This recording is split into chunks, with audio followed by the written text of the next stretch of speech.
വീണ്ടും വാർത്തയിലേക്ക് വരുമ്പോൾ ആലത്തൂരിൽ 14-കാരനൊപ്പം നാടുവിട്ട 35-കാരിക്കെതിരെ പോക്സോ കേസ്. കുരിശ്ശേരി കുതിരപ്പാറ സ്വദേശിനിയുടെ പേരിലാണ് ആലത്തൂർ പോലീസ് കേസെടുത്തത്. 14 വയസ്സുകാരനെ തട്ടിക്കൊണ്ടുപോയെന്ന പരാതിയിലാണ് 35 വയസ്സുള്ള സ്ത്രീയുടെ പേരിൽ പോക്സോ കേസെടുത്തത്. കുനിശ്ശേരി കുതിരപ്പാറ സ്വദേശിനിയാണ് 14 വയസ്സുള്ള മകന്റെ കൂട്ടുകാരനായ 14 വയസ്സുകാരനൊപ്പം നാടുവിട്ടത്. തിങ്കളാഴ്ച വൈകിട്ടാണ് സംഭവം. 14 വയസ്സുകാരനായ മകൻ സ്കൂളിലെ പരീക്ഷ കഴിഞ്ഞ വീട്ടിലെത്താത്തതിനെ തുടർന്നാണ് രക്ഷിതാക്കൾ പോലീസിൽ പരാതി നൽകിയത്.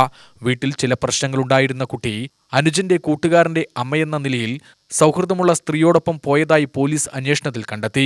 മൊബൈൽ ഫോൺ കേന്ദ്രീകരിച്ച് നടത്തിയ അന്വേഷണത്തിൽ എറണാകുളം ഭാഗത്തേക്ക് ഇവർ പോയതായി മനസ്സിലാക്കി.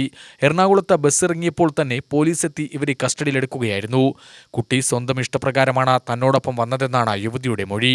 പ്രായപൂർത്തിയാവാത്ത കുട്ടിയെ രക്ഷിതാക്കളുടെ സമ്മതമില്ലാതെ കൂട്ടിക്കൊണ്ടുപോയതിനാണ് പോക്സോ നിയമപ്രകാരം ഇവർക്കെതിരെ കേസെടുത്തത്.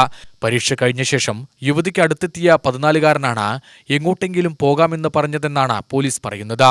എന്നാൽ പ്രായപൂർത്തിയാകാത്ത ആൺകുട്ടിയായതിനാൽ യുവതി പ്രതിയായി. ആലത്തൂർ പോലീസ് അറസ്റ്റ് ചെയ്ത പ്രതിയെ കോടതി റിമാൻഡ് ചെയ്തു. UTV news, Palakkad.